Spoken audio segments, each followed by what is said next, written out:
नमस्कार। News point लेकर हाजिर हूं मैं राजीव और हमारे साथ जुड़े हुए हैं अमलेंदु उपाध्याय जी। अमलेंदु जी, आपका स्वागत है। जी धन्यवाद।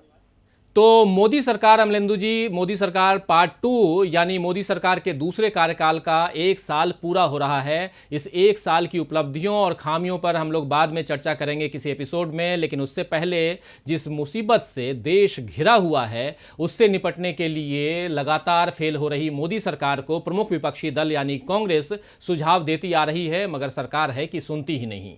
उसे तो अपनी मनमानी करनी है, जिसका नतीजा आज सुप्रीम कोर्ट में भी देखने को मिला, जब प्रवासी मजदूरों की हालिया परेशानियों पर सुनवाई के दौरान कोर्ट ने फरमान जारी किया। लेकिन दूसरी तरफ आज कांग्रेस ने केंद्र सरकार की नीतियों के खिलाफ सोशल मीडिया पर स्पीक अप इंडिया अभियान की शुरुआत की है कांग्रेस ने। इस मौके पर कांग्रेस अध्यक्ष सोनिया गांधी ने कहा है कि देश विभाजन के बाद की सबसे बड़ी त्रासदी से अभी इस वक्त गुजर रहा है। गरीब और मजदूर और छोटे कारोबारी और किसान परेशान हैं। देश में हर व्यक्ति उनकी पीड़ा को महसूस कर रहा है, लेकिन सरकार को इससे कोई फर्क नहीं पड़ रहा है। सोनिया गांधी ने आगे कहा है कि हमने बार बार सरकार को चेताया, लेकिन सरकार समझने को तैयार नहीं है। इसीलिए कांग्रेस ने भारत की आवाज बुलंद करने का सामाजिक बीड़ा उठाया है। सरकार को तुरंत गरीबों को राहत देनी चाहिए। इतना ही नहीं, सोनिया गांधी ने यह भी कहा है कि हर गरीब के बैंक खाते में अगले 6 महीने तक हर महीने 7,500 रुपए डाले जाने चाहिए। मनरेगा के तहत हर साल में कम से कम 100 दिन के बजाय 200 दिन काम दिया जाना चाहिए। स्पीक अप इंडिया अभियान के तहत सोनिया गांधी के अलावा राहुल गांधी, प्रियंका गांधी सहित तमाम कांग्रेसी नेता सरकार से वर्तमान परिस्थितियों में सुधार करने की मांग कर रहे हैं। अब यह तय है कि सोशल मीडिया के जरिए जिस प्रकार कांग्रेस और गांधी परिवार सरकार को सुझाव दे रहा है और सरकार की आलोचना कर रहे हैं ये लोग, उससे भाजपा का बौखलाना तय माना जा रहा है। लेकिन अमलेंदु जी, एक बात जो मोदी सरकार या भाजपा या उसके समर्थक बार बार बोलते हैं कि सरकार इस महामारी से बहुत अच्छी तरह से लड़ रही है और आप लोग भी इस लड़ाई में हमारा साथ दीजिए। लेकिन अगर कोई सरकार की नीतियों का विरोध कर रहा है तो उसे देश का दुश्मन भी साबित करने की कोशिश हो रही है। इन तमाम चीजों पर आप क्या कहेंगे अमलेंदु जी? देखिए, एक तो सबसे पहले ये है कि भारतीय जनता पार्टी को समझना चाहिए कि सरकार जो है वो देश नहीं होती है और सरकार देश से बड़ी भी नहीं होती है। सरकार देश चलाने के लिए होती है और जनता सरकार को चुनती है। और जब सरकार नाकारा हो जाए और आवारा हो जाए तो देश की जनता का यह दायित्व बन जाता है कि वो सरकार की जो है नकेल कसे। और विपक्ष का ये जिम्मेदारी है कि वो सरकार को आवारा और नाकारा ना होने दे, उसको अपने पथ से ना भटकने दे। समस्या ये है कि चूंकि हमारा विपक्ष जो है वो खुद आवारा और नाकारा हो गया है, इसलिए सरकार के ऊपर जो है वो नकेल नहीं कस पा रही है। जनता भी जो अपना प्रतिवाद जाहिर करती है वो विपक्षी दलों के जरिए ही जो लोकतंत्र में अपना प्रतिवाद जाहिर किया करती है, या फिर कोई स्वतः स्फूर्त जो है वो जन आंदोलन उठ खड़े होते हैं। अब चूंकि ये परिस्थिति ऐसी है महामारी के दौर में कि इस समय कोई स्वतः स्फूर्त जो है जन आंदोलन उठने की स्थिति नहीं है, लेकिन जिस तरीके से मजदूर स्वतः स्फूर्त तरीके से पैदल निकल पड़ा लॉकडाउन को तोड़ते हुए, वो एक तरीके से सीधी सीधी चुनौती जो थी वो इस सरकार को और इस जो पूंजीवादी व्यवस्था है उसको थी कि हम तुम्हारे इस पूंजीवादी रवैये को और इस अमानुषिक रवैये को हम स्वीकार नहीं करते हैं, हम बंधुआ मजदूर बनने के लिए तैयार नहीं है। और देश के मजदूर वर्ग ने जो है वो सीधी सीधी चुनौती सरकार को दी, जिसमें ना किसी विपक्षी दल का रोल था, ना किसी जनसंगठन का रोल था। ये स्वतः स्फूर्त जो था वो एक तरीके से इस सरकार को चुनौती जो थी इस देश की जनता ने और मेहनत कश जनता ने को दी। जहां तक कांग्रेस का सवाल है, मुझे लगता है कि कांग्रेस जो है वो ठीक है, अब सवाल उठा रही है और अच्छे सवाल उठा रही है, लेकिन अभी भी जो है मतलब कांग्रेस जो है वो एक एनजीओ की तरीके से काम कर रही है, मुझे लगता है। मतलब जो विपक्ष का एक तेवर होना चाहिए था वो तेवर जो है वो उसके मुझे नजर नहीं आ रहा है। राहुल गांधी अवश्य जो है वो जो बातें करते हैं उसमें वो थोड़े से विपक्ष के पुट और तेवर होते हैं, लेकिन अकेले राहुल गांधी जो है वो कांग्रेस का प्रतिनिधित्व नहीं करते हैं। कांग्रेस के तमाम बड़े नेता आज भी जिस तरीके से लोग सोशल मीडिया पे आए और उन्होंने अपनी बातें कही, तो अधिकांश जो थे वो सरकार से अनुनय और विनय करते हुए नजर आए। अरे विपक्ष का काम सरकार से अनुनय विनय करना नहीं है।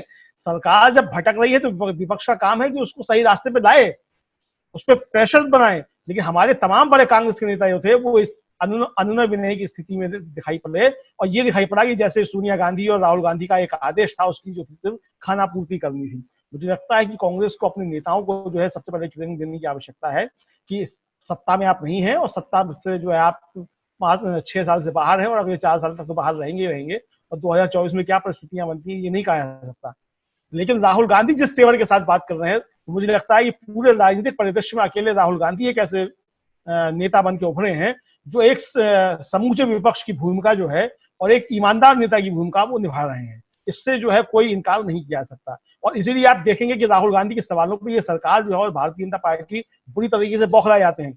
अगर यही जो राहुल गांधी सवाल उठाते हैं वही सवाल अगर अखिलेश यादव उठाएं, मायावती उठाएं, तेजस्वी यादव उठाएं, स्टालिन उठाएं, केसीआर उठाएं, चंद्रबाबू नायडू उठाएं, कोई भी उठाए, ममता बनर्जी उठाएं, तो इस तरीके से बौखलाहट जो है भारतीय जनता पार्टी के लोगों में उत्पन्न नहीं होती है, जिस तरीके से राहुल गांधी के सवालों में भारतीय जनता पार्टी के अंदर, सरकार के अंदर बौखलाहट देखने को मिलती है। और ये देखने में आया है कि इन 60-65 दिनों के अंदर कि राहुल गांधी ने कई बार कांग्रेस को जो बैकफुट पर जाने को मजबूर किया। मतलब जो उसके निर्णय थे वो राहुल गांधी के एक्शन लेने के बाद सरकार को उस पर वापस लौटना पड़ा। और जिस तरीके से कांग्रेस ने जिस तरीके से घोषणा की कि किराया रेलवे का मजदूरों का हम देंगे, उसके बाद आप देखिए कि एकदम से सरकार जो था वो एक्शन में आई और उसने अपनी जो थी वो शीशा लेदर से बचने के लिए था वो डैमेज कंट्रोल तुरंत शुरू किया। ये 85% जो है वो केंद्र सरकार दे रही है और 15% जो है वो राज्य सरकार दे रही है, जबकि सारा देश जानता है कि आजादी के बाद से ही लगातार हर टिकट पे सरकार जो है वो सब्सिडी देती है। और रेलवे की आमदनी जो है वो रेलगाड़ियों से, रेल यात्रियों से नहीं हुआ करती है, ये सारा देश जानता है।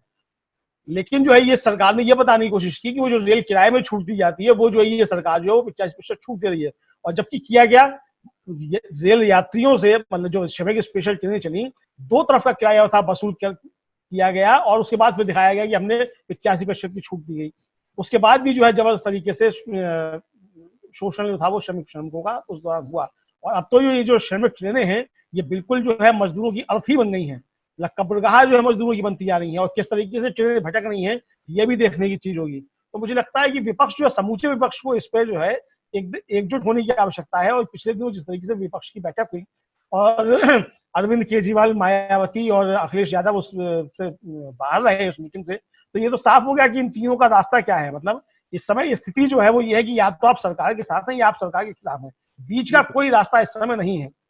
इस समय जो परिस्थितियां हैं उसमें आपको या तो सरकार के साथ खड़ा होना है या सरकार के खिलाफ खड़ा होना है। तो मुझे लगता है कि अखिलेश यादव, मायावती और अरविंद केजरीवाल तीनों ने तय कर दिया है कि वो मोदी जी के साथ कंधे से कंधा मिलाकर खड़े हुए हैं।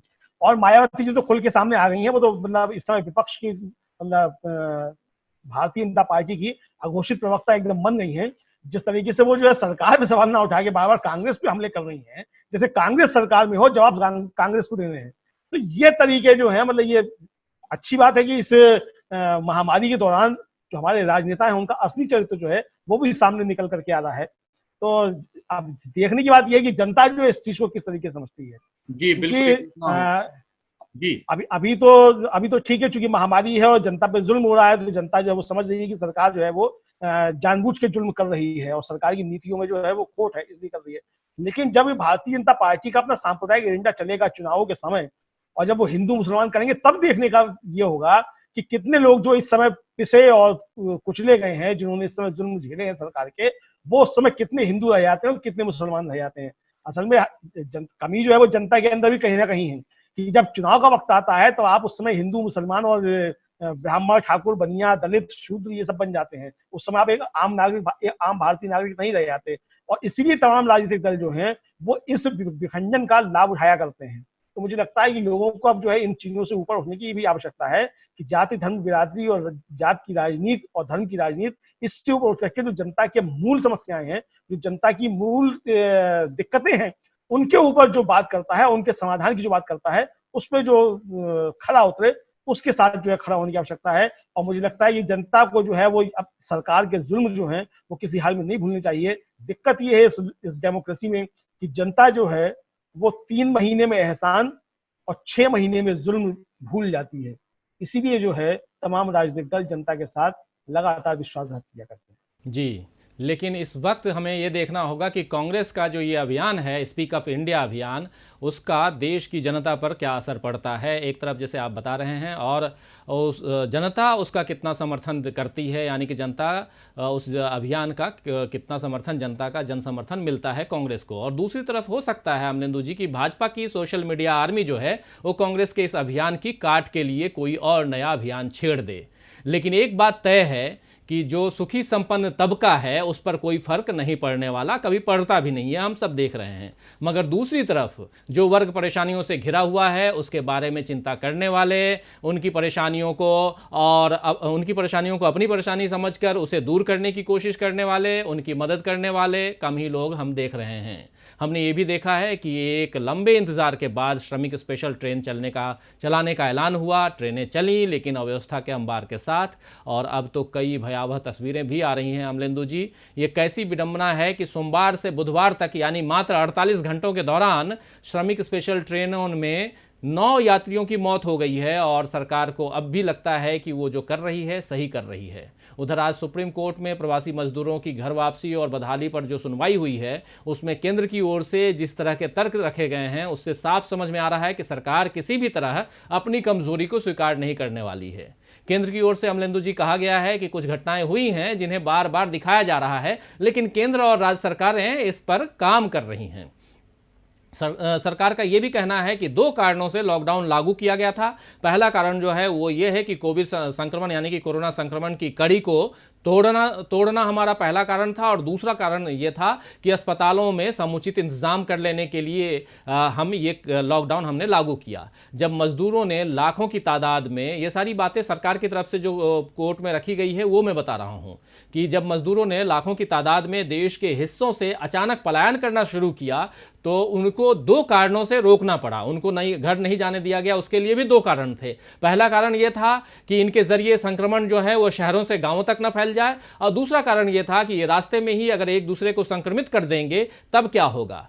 सरकार ने यह भी दलील दी है अमलेंदु जी कि अब तक 3700 से ज़्यादा श्रमिक स्पेशल ट्रेनें जो हैं वो चलाई गई हैं, और ये गाड़ियां तब तक चलेंगी जब तक कि एक भी प्रवासी घर जाने के लिए तैयार रहेगा, तब तक हम चलाएंगे। इसी तरह ट्रेनों के किराए, रास्ते में भोजन के इंतज़ाम, इन सब पर भी केंद्र ने अपने तर्क रखे हैं। ये तमाम बातें तर्क सरकार की तरफ से कोर्ट में रखे गए हैं वो मैं बता रहा हूँ। लेकिन अमलेंदु जी, क्या ये दलीलें सही हैं? क्या इन खोखले तर्कों से उन मजदूरों की जिंदगी वापस मिल सकती है जिन्होंने सफर के बीच में ही दम तोड़ दिया, और जो अब भी भटक रहे हैं उनके भविष्य के लिए कोई पुख्ता इंतजाम दिखता है? क्या कहेंगे आप?